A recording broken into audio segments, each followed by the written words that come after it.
भाई बहनों, आज की रोटी की हर सदस्य व्यक्तियों के लिए यीशु ख्रिस्तांची मधुर नावांचे सप्रेम नमस्कार। आज की दिनांक 5 जून 2024 बुधवार। जो सत्यवादी आहे आणि आता हे प्रभू देवा, तू देव आहेस आणि तुझे सप्तगरे आहेत आणि तू तुझ्या सेवकाला या चांगुलपणाची वचन दिले आहेस। दुसरी सामुएल 7 अध्याय 28 वचन। देवाचे नाव जाणून घेण्याची एक भाग म्हणजे तो सत्य आहे हे जाणून घेणे। तो पूर्णपणे सत्यवादी आहे। देव हा मनुष्य नाही की त्याने गोटे किंवा मनुष्याची पुत्र नाही की त्याने पछतावा करावा। तो म्हणाला आणि तो करणार नाही काय, किंवा तो बोलला आहे आणि तो चांगले करणार नाही काय। गणना 23 अध्याय 19 वचन। येशूने धैर्याने घोषणा केली आणि म्हणाला, मी मार्ग, सत्य आणि जीवन आहे। माझ्याद्वारे कोणीही पित्याकडे येत नाही। जॉन 14 अध्याय 6 वचन। काही लोक जेव्हा तोंड उघडतात तेव्हा गोटे दब्यासारखे बाहेर पडतात। म्हणूनच कोर्टात ते बायबलची शपथ घेतल्या तऱ्हेचे साक्षीदाराचे जबाब घेतात। अशी शपथ घेतल्यानंतरही अनेक जण खोटी विधाने आणि गोटे बोलतात।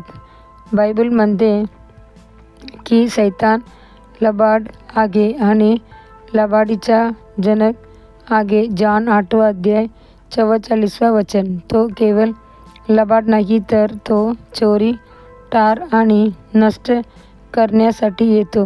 येशू म्हणाला, चोर चोरी करण्याशिवाय येत नाही आणि मारणे आणि नष्ट करणे त्याने जीवन मिळावे आणि ते अधिक विपुल प्रमाणात मिळावे म्हणून मी आलो आहे। जॉन 10 अध्याय 10 वचन। अनेक जण ख्रिस्ताने दाखवलेल्या सत्याची मार्गावर आलेले नाहीत आणि विविध प्रकारचे गुलामगिरीत अडकले आहेत।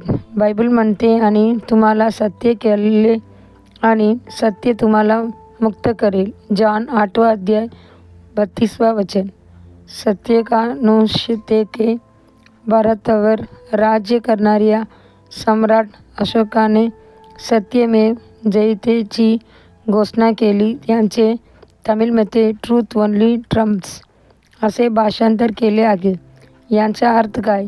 जगात हजारो धर्म आणि तत्वज्ञानी असले तरीही येशू जो एकटा सत्य आहे, जो जिंकले।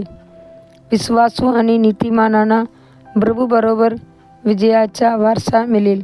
जर परमेश्वराने तुम्हाला एखादे वचन दिले असेल तर ते घट्ट धरून राहा आणि मनापासून प्रार्थना करा।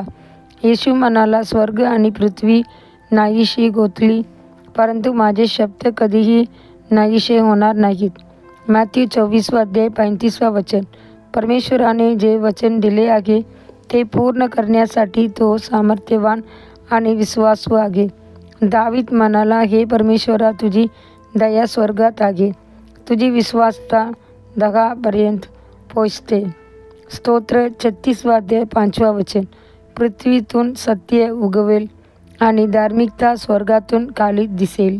स्तोत्र 85 अध्याय 11 वचन। येशूने तुमचे दुःख सहन केले आहे। येसाया 53 अध्याय वचन 4। त्याने स्वतः आमची दुर्बलता घेतली आणि आमची आजार सहन केले। मत्ती 8 अध्याय 17 वचन। त्याने तुमची पापे आणि उल्लंघने देखील घेतली आहेत। येसाया 53 अध्याय 11 आणि 12 वचन। देवाची मुलांनो, जर तुम्ही आमच्या खऱ्या देवाची शपथावर विश्वास ठेवला तर तुमचे दुःख दूर होईल आणि तुम्ही आनंदाने भरून जाल। पुढील ध्यानासाठी श्लोक। तुझ्या सत्याने त्याने पवित्र करा, तुझे वचन सत्य आहे। जॉन 17 अध्याय 17 वचन। दिवसासाठी बायबल वचन सकाळी दुसरी इतिहास 23 अध्याय 24 अध्याय। संध्याकाळी जॉन 15 अध्याय। धन्यवाद।